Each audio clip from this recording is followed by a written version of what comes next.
Hi guys, welcome to the Exit Light channel. I hope you're all well. If you're new to the channel, then welcome. I'm sure we'll have something that will tickle your fancy. Before we get started, as usual, could you please hit that like button? And if you're not already subscribed, hit the subscribe button and hit the little bell as well, because you'll be informed about all up and coming content, i.e. podcasts and videos and stuff like this. So if you can, hit that bell please. And for people who are subscribed, like we did mention last time, can you just make sure that the bell is still clicked, because YouTube have been doing some funny things at the moment. I'm not sure what's going on, so please just check for me, will you? Okay, today we're going to be talking about necromancy. Now, necromancy is the dark art of raising the dead. Not ghosts, about raising the dead. We're not talking about spirits, we're talking about getting a corpse and doing a ceremony, and that corpse starts to live again for a period of time. And why would anybody want to do this? Because it will help supposedly predict the future and basically tell you what the lottery results are going to be next week. Anyway, let's kick off. One thing most ancient civilizations share is a fascination with the dead. The art of necromancy, or communicating beyond the grave through the reanimation of dead flesh, has long been regarded as a deviant way to find answers in the realm of the underworld. Although it has been practiced in some way in nearly every ancient civilization, necromancy began primarily, it's easy for you to say, in ancient Persia, Greece, Rome, and medieval Europe. Obviously, the Europeans are going to get the blame. Referred to more commonly as sorcery or black magic, necromancy derives from the Greek word of nekros, meaning dead, and mantia, mantia, meaning divination. It is the mystic process of bringing the dead to life with the intent of learning their secrets, or a way to read the future, discover the unknown, or just exploit the wisdom of the grave. It has been the subject of many forbidden doctrines and is still used in some religions today, although first considered by the ancient Greeks as a way to descend into the underworld of Hades. Necromancy eventually evolved into the act of summoning the dead into the mortal world, often against their will, and also had grave consequences. You'll have to excuse this next bit because there are a lot of words which are really, really hard to say, so I'll do my best.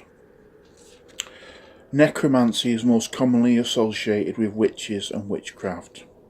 Since the 1st century, tales of witches using necromancy for power and insight have appeared in urban legends and the lore of multiple cultures.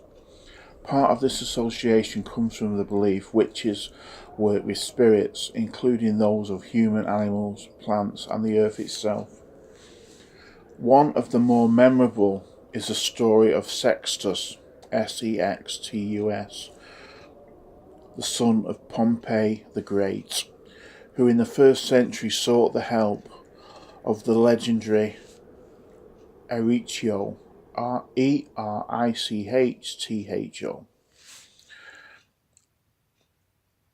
a Thessalian witch known to be both horrifying and dangerous. Regardless of her reputation, Sextus was desperate to know the outcome to an up-and-coming battle before it happened. Aricio was a serious necromancer who set up residence in the graveyard to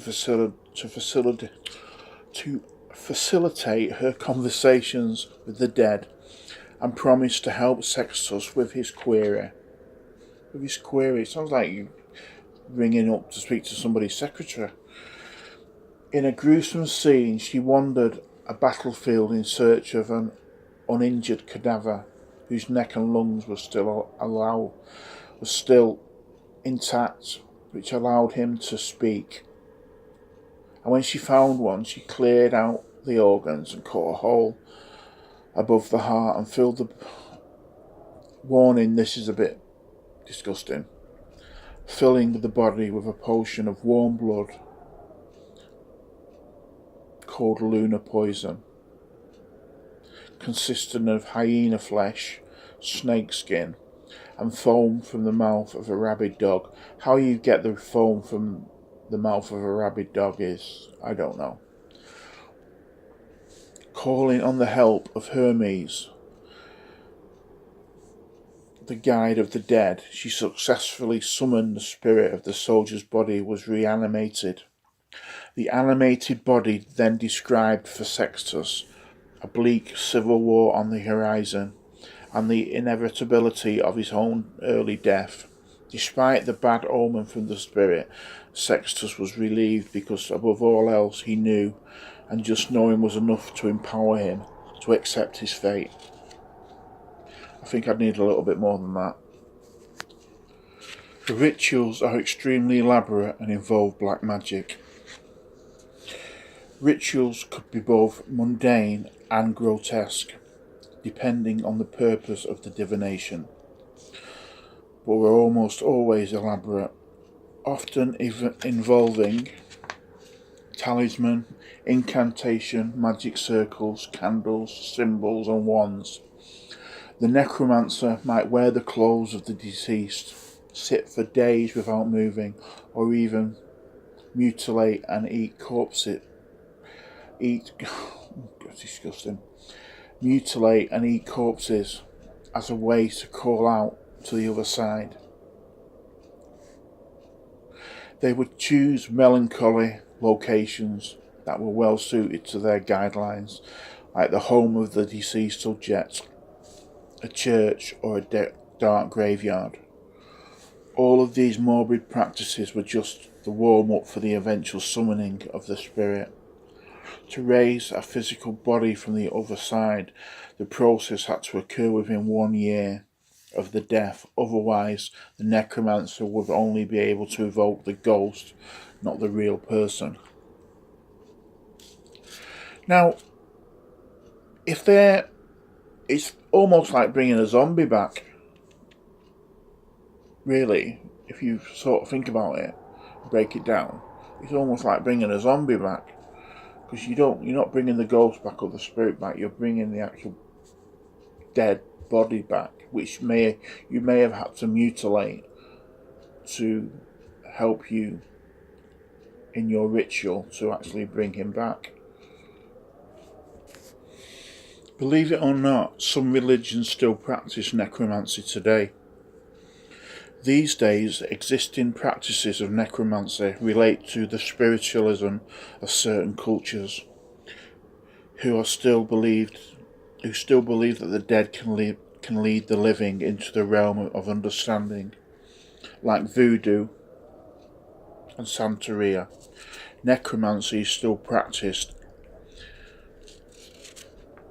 in the Afro-Brazilian religion, Quimbanda, and is closely connected to the spirit Pomba Gira, who is the messenger of the supreme and deity of the soul possession. Still practiced in urban areas of Brazil today, Quimbanda sprang from the religious practices of Macumba, which is the name of the Abrahamic religious practices of the area during the 19th century. The more Europeanized sect of the same religion is called Umbanda and demonstrates how these small, decentralized belief systems have branched into many unique directions, like voodoo and Santeria. Both originating from Africa, the autonomy of their temples and lack of overreaching doctrine have allowed them to include traditions involving necromancy without much criticism.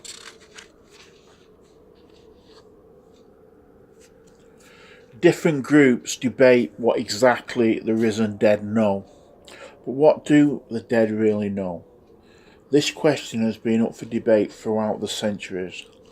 Some cultures, like the Romans and the Greeks, believed the dead had a... Let me just turn my page. Had limited knowledge whereabouts. Others consider the dead knew everything. Roman poet Ovid wrote in the Metamorphoses that many felt that the dead converge in a space beneath the earth with the intention of exchanging news and gossip. Others thought that they were much more sinister. The Jews of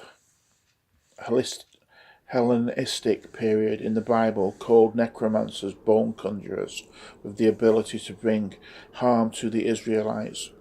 The book of in this book specifically warned against allowing one's son or daughter to pass through the fire of divination, as it was the abomination to the Lord and strictly forbidden. And even though Mosaic law went on to say practitioners of necromancy should be put to death, this warning often went unheeded. Well, I can honestly say that I'm Catholic, and if my priest knew that I was probably doing this, he would not be happy. He would not be happy at all. So it's strange that it's still practiced today. I find that really difficult to believe. But I knew it had ties with voodoo. I think we're going to do a podcast on voodoo as well. We've got one of them coming up. But I'm not sure what our next podcast is. I think our next podcast is going to be a missing persons one. Because they're really, really interesting.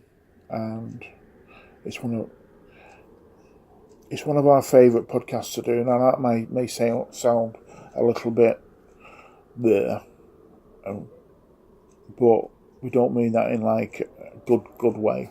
It's just one of the things we find really interesting, and you never know, we may help find someone. That would be amazing. That would be really, really good. So anyway, guys, that's it from me today. Hope you're all well, and remember to click that like button again, and I will speak to you all soon. You take care, God bless, and look after yourselves.